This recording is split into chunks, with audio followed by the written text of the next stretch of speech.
ओम शांति। 19 दिसंबर 2025 के ईश्वरीय महावाक्य है। पहले सुनते हैं मुरली के मुख्य पॉइंट्स। बाबा ने कहा, अब घर जाना है, इसलिए देही अभिमानी बनना ही सबसे बड़ा पुरुषार्थ है, क्योंकि अंतमति जैसी होगी वैसी ही गति स्वतः बन जाती है। बाप ने यह वंडरफुल राज सुनाया कि यह अनादि अविनाशी ड्रामा है, जिसमें हर आत्मा का पार्ट नुधा हुआ है, कुछ भी नया नहीं है। बाबा स्वयं कहते हैं कि मैं भी ड्रामा के बंधन में हूँ, इसमें मेरी कोई बड़ाई नहीं। यही बाबा की सच्ची विनम्रता है। बाबा ने कहा, कल्प कल्प बाप आकर बच्चों को धनवान, हेल्दी, वेल्दी और पवित्र बनाने का वही वर्षा देते हैं। इसमें आशीर्वाद नहीं, पढ़ाई की बात है। माया के तूफान घड़ी घड़ी आते हैं और याद का दिया बुझाने की कोशिश करते हैं, इसलिए निरंतर सावधानी बहुत ज़रूरी है। आत्मा इतनी छोटी बिंदी है, फिर भी उसमें 84 जन्मों का विनाशी पाठ भरा हुआ है। यही सबसे बड़ा वंडर है। बाप कहते हैं, कल्प कल्प तुम ही विश्व की बादशाही लेते हो। पद की ऊंच नीच पुरुषार्थ पर निर्भर है। लास्ट में बाबा ने कहा, बाप बच्चों को पेनी से पाउंड बनाते हैं, गिरने पर भी मना नहीं करते, फिर से चढ़ने की प्रेरणा देते हैं। अच्छा, अब सुनते हैं मुरली को विस्तार से। मुरली का सार। मीठे बच्चे, अब घर जाना है, इसलिए देही अभिमानी बनो। एक बाप को याद करो तो अंतमति सो गति हो जाएगी। प्रश्न, वंडरफुल बाप ने तुम्हें कौन सा एक वंडरफुल राज सुनाया है? उत्तर, बाबा कहते हैं, बच्चे, यह अनादि अविनाशी ड्रामा बना हुआ है, इसमें हर एक का पार्ट नुधा हुआ है, कुछ भी होता है नथिंग न्यू। बाप कहते हैं, बच्चे, इसमें मेरी भी कोई बड़ाई नहीं, मैं भी ड्रामा के बंधन में हूँ। बाप यह वंडरफुल राज सुनाकर जैसे अपने पार्ट को भी महत्व नहीं देते हैं। गीत में है, आखिर वह दिन आया आज। ओम शांति। मीठे मीठे रूहानी बच्चे यह गीत गा रहे हैं। बच्चे समझते हैं कि कल्प बाद फिर से हमको धनवान, हेल्दी और वेल्दी बनाने, पवित्रता, सुख, शांति का वर्षा देने बाप आते हैं। ब्राह्मण लोग भी आशीर्वाद देते हैं ना, कि आयुष्मान भव, धनवान भव, पुत्रवान भव। तुम बच्चों को तो वर्षा मिल रहा है, आशीर्वाद की कोई बात नहीं है। बच्चे पढ़ रहे हैं, जानते हैं 5000 वर्ष पहले भी हमको बाप ने आकर मनुष्य से देवता, नर से नारायण बनने की शिक्षा दी थी। बच्चे जो पढ़ते हैं वह जानते हैं हम क्या पढ़ रहे हैं, पढ़ाने वाला कौन है, उनमें भी नंबरवार पुरुषार्थ अनुसार जानते हैं। यह तो कहेंगे ही कि हम बच्चों को मालूम है यह राजधानी स्थापन हो रही है, व डीटी किंगडम स्थापन हो रही है। आदि सनातन देवी देवता धर्म की स्थापन हो रही है। पहले शूद्र थे, फिर ब्राह्मण बने, फिर देवता बनना है। दुनिया में किसी को यह पता नहीं है कि अभी हम शूद्र वर्ण के हैं।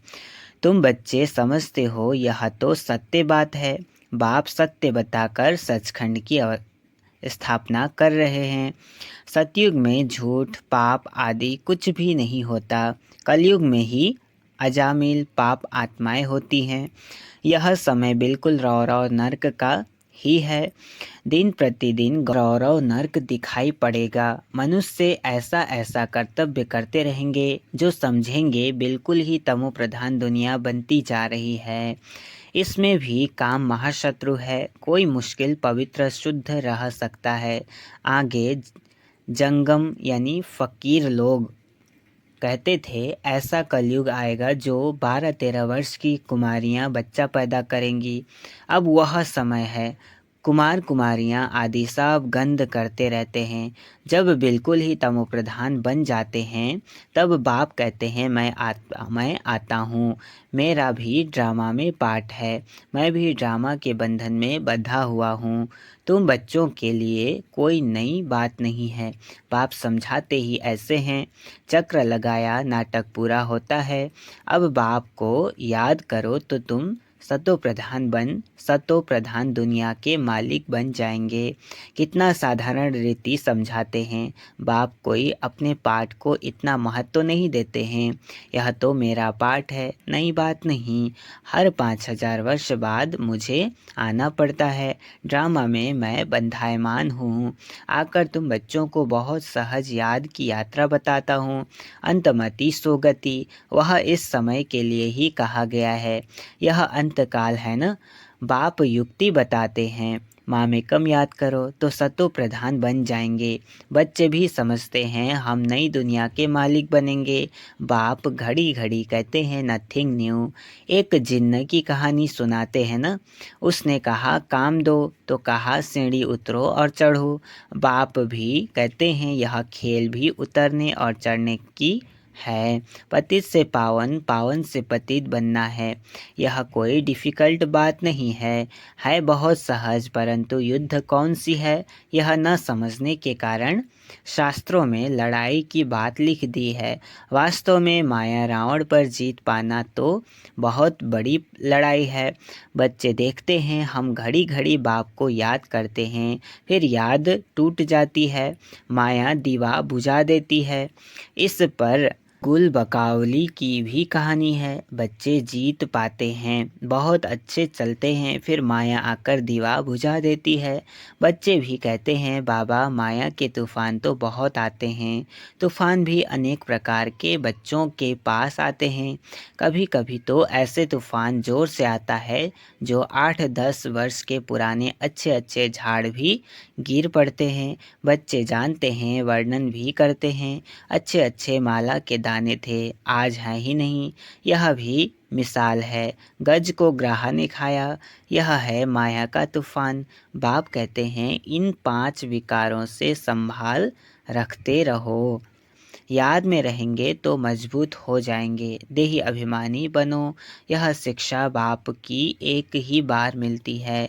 ऐसा कभी और कोई कहेंगे नहीं कि तुम आत्मा अभिमानी बनो। सतयुग में भी ऐसा नहीं कहेंगे। नाम रूप देश काल सब याद रहता ही है। इस समय तुमको समझाता हूँ, अब वापस घर जाना है। तुम पहले सतो प्रधान थे। सतो रजो तमो में तुमने पूरे 84 जन्म लिए हैं। उसमें भी नंबर 1 यह ब्रह्मा है। औरों के 83 जन्म भी हो सकते हैं। इनके लिए पूरे 84 जन्म है। यह पहले पहले श्री नारायण थे। इनके लिए कहते कहते गोया सबके लिए समझ जाते। बहुत जन्मों के अंत में ज्ञान लेकर फिर वह नारायण बनते हैं। झाड़ में भी दिखाया है ना। यहाँ श्री नारायण और पिछाड़ी में ब्रह्मा खड़ा है। नीचे राजयोग सीख रहे हैं। प्रजापिता को कभी परम पिता नहीं कहेंगे। परम पिता एक को कहा जाता है, प्रजापिता फिर इनको कहा जाता। यह देहधारी है, वह विदेही विचित्र है। लौकिक बाप को पिता कहेंगे, इनको प्रजापिता कहेंगे। वह परम पिता तो परम धाम में रहते हैं। प्रजापिता ब्रह्मा परम धाम में नहीं कहेंगे, वह तो यहाँ साकारी दुनिया में हो गया। सूक्ष्म वतन में भी नहीं है। प्रजा तो है स्थूल वतन में। प्रजापिता को भगवान नहीं कहा जाता है। भगवान का कोई शरीर का नाम नहीं। मनुष्य तन जिस पर नाम पढ़ते हैं उनसे वह न्यारा है। आत्माएं वहाँ रहती हैं तो स्थूल नाम रूप से न्यारी हैं, परंतु आत्मा तो है ना। साधु संत आदि सिर्फ घर बार छोड़ते हैं, बाकी दुनिया के विकारों के अनुभवी तो है ना। छोटे बच्चे को कुछ भी पता नहीं रहता है, इसलिए उनको महात्मा कहा जाता है। 5 विकारों का उनको पता ही नहीं रहता, इसलिए छोटे बच्चे को पवित्र कहा जाता है। इस समय तो कोई पवित्र आत्मा हो नहीं सकती। छोटे से बड़ा होगा फिर भी पतित तो कहेंगे ना। बाप समझाते हैं सबका अलग अलग पार्ट इस ड्रामा में नुधा है। इस चक्र में कितने शरीर लेते हैं, कितने कर्म करते हैं, जो सब फिर रिपीट होना है। पहले पहले आत्मा को पहचानना है। इतनी छोटी आत्मा में 84 जन्मों का अविनाशी पाठ भरा हुआ है। यही है सबसे वंडरफुल बात। आत्मा भी अविनाशी है, ड्रामा भी अविनाशी है, बना बनाया है। ऐसे नहीं कहेंगे कब से शुरू हुआ। कुदरत कहते हैं ना, आत्मा कैसी है, यह ड्रामा कैसे बना हुआ है, इसमें कोई कुछ भी कर नहीं सकता।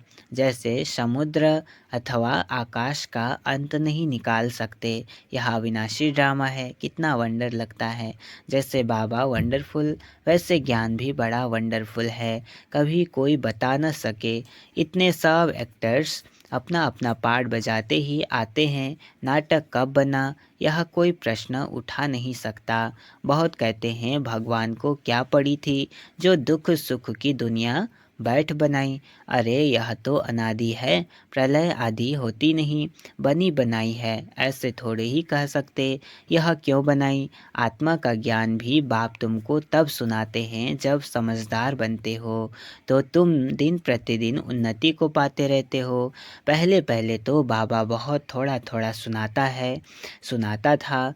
वंडरफुल बातें थी, फिर भी कशिश तो थी ना। उसने खींचा, भट्टी की भी कशिश थी। शास्त्रों में फिर दिखाया है, कृष्ण को कंसपुरी से निकाल ले गए। अब तुम जानते हो कंस आदि तो वहाँ होते ही नहीं। गीता, भागवत, महाभारत यह सब कनेक्शन रखते हैं, है तो कुछ भी नहीं। समझते हैं यह दशहरा आदि तो परंपरा से चला आता है। रावण क्या चीज़ है यह भी कोई जानते नहीं। जो भी देवी देवता थे वह नीचे उतरते उतरते पतित बन गए हैं। रड़ियाँ भी वह मारते हैं जो जास्ती पतित बने हैं, इसलिए पुकारते भी हैं हे पतित पावन। यह सब बातें बाप ही बैठ समझाते हैं। सृष्टि चक्र के आदि मध्य अंत को और कोई नहीं जानते। तुम जानने से चक्रवर्ती राजा बन जाते हो। त्रिमूर्ति में लिखा हुआ है, यह तुम्हारा ईश्वरीय जन्म सिद्ध अधिकार है। ब्रह्मा द्वारा स्थापना, शंकर द्वारा विनाश, विष्णु द्वारा पालना। विनाश भी जरूर होना है। नई दुनिया में बहुत थोड़े होते हैं। अभी तो अनेक धर्म हैं, समझते हैं एक आदि सनातन देवी देवता धर्म है नहीं। फिर जरूर वह एक धर्म चाहिए। महाभारत भी गीता से संबंध रखती है। यह चक्र फिरता रहता है, एक सेकंड भी बंद नहीं हो सकता। कोई नई बात नहीं है। बहुत बारी राजाई ली है, जिसका पेट भरा हुआ होता है वह गंभीर रहते हैं। अंदर में समझते हो, हमने कितना बार राजाई ली थी। कल की ही बात है, कल ही देवी देवता थे, फिर चक्र लगाए, आज हम पतित बने हैं। फिर हम योग बल से विश्व की बादशाही लेते हैं। बाप कहते हैं कल्प कल्प तुम ही बादशाही लेते हो। जरा भी फर्क नहीं पड़ सकता।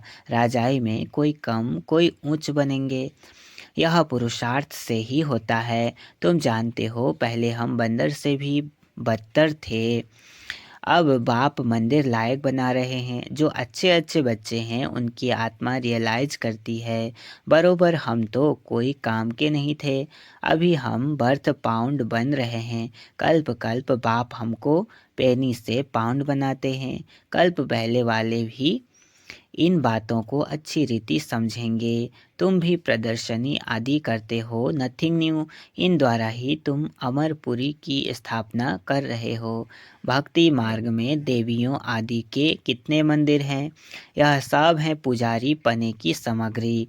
पूज्य पने की सामग्री कुछ भी नहीं है। बाप कहते हैं दिन प्रतिदिन तुमको गुह्य पॉइंट्स समझाते रहते हैं। आगे की ढेर पॉइंट्स तुम्हारे पास रखी है, वह अभी क्या करेंगे, ऐसे ही पड़ी रहती है। प्रेजेंट तो बाप दादा नई नई पॉइंट समझाते रहते हैं। आत्मा इतनी छोटी सी बिंदी है, उनमें सारा पाठ भरा हुआ है। यह पॉइंट कोई आगे वाली कापियों में थोड़े ही होगी। फिर पुरानी पॉइंट्स को तुम क्या करेंगे, पिछाड़ी की रिजल्ट ही काम आती है। बाप कहते हैं कल्प पहले भी तुमको ऐसे ही सुनाया था। नंबरवार पढ़ते रहते हो, कोई सब्जेक्ट में नीचे ऊपर होते रहते हैं। व्यापार में भी ग्रहचारी बैठती है, इसमें हार्ट फेल नहीं होना होता है। फिर उठकर पुरुषार्थ किया जाता है।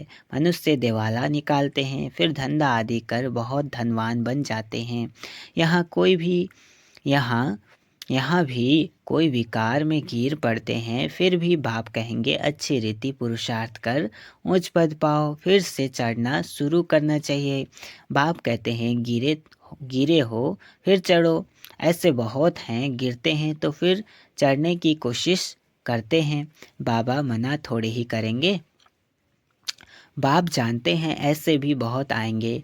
बाप कहेंगे पुरुषार्थ करो, फिर भी कुछ न कुछ मददगार तो बन जाएंगे ना। ड्रामा प्लान अनुसार ही कहेंगे। बाप कहेंगे अच्छा बच्चे, अब तृप्त हुए, बहुत गोते खाए, अब फिर से पुरुषार्थ करो। बेहद का बाप तो ऐसे कहेंगे ना। बाबा के पास कितने आते हैं मिलने, कहता हूँ बेहद के बाप का कहना नहीं मानेंगे, पवित्र नहीं मानेंगे, पवित्र नहीं बनेंगे। बाप आत्मा समझ आत्मा को कहते हैं तो तीर जरूर लगेगा। समझो स्त्री को तीर लग जाता है तो कहेंगे हम तो प्रतिज्ञा करते हैं, पर पुरुष को नहीं लगता है। फिर आगे चल उनको भी चढ़ाने की कोशिश करेंगे। फिर ऐसे भी बहुत आते हैं जिनको स्त्री ज्ञान में ले आती है तो कहते हैं स्त्री हमारा गुरु है। वह ब्राह्मण लोग हथियाला बांधने समय कहते हैं यह तुम्हारा गुरु ईश्वर है। यहाँ बाप कहते हैं तुम्हारा एक ही बाप सब कुछ है, मेरा तो एक दूसरा न कोई, सब उनको ही याद करते हैं। उस एक से ही योग लगाना है, यह देह भी मेरी नहीं।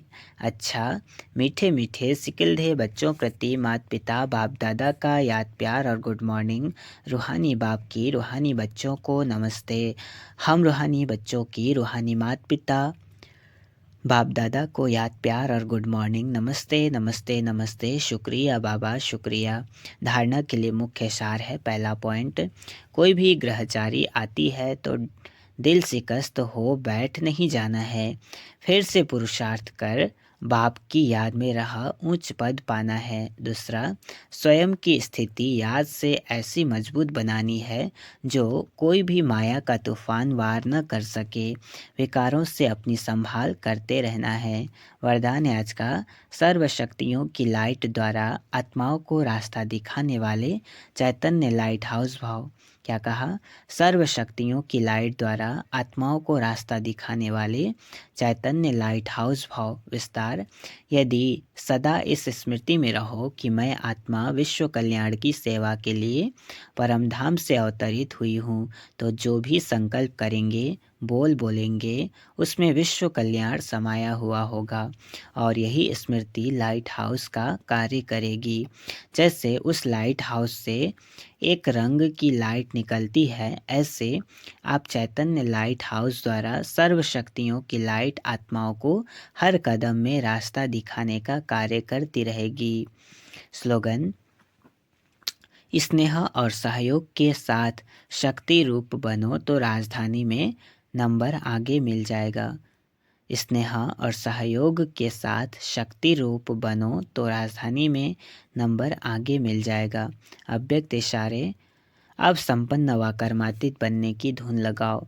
जैसे कर्म में आना स्वाभाविक हो गया है, ऐसे कर्मातीत होना भी स्वाभाविक हो जाए।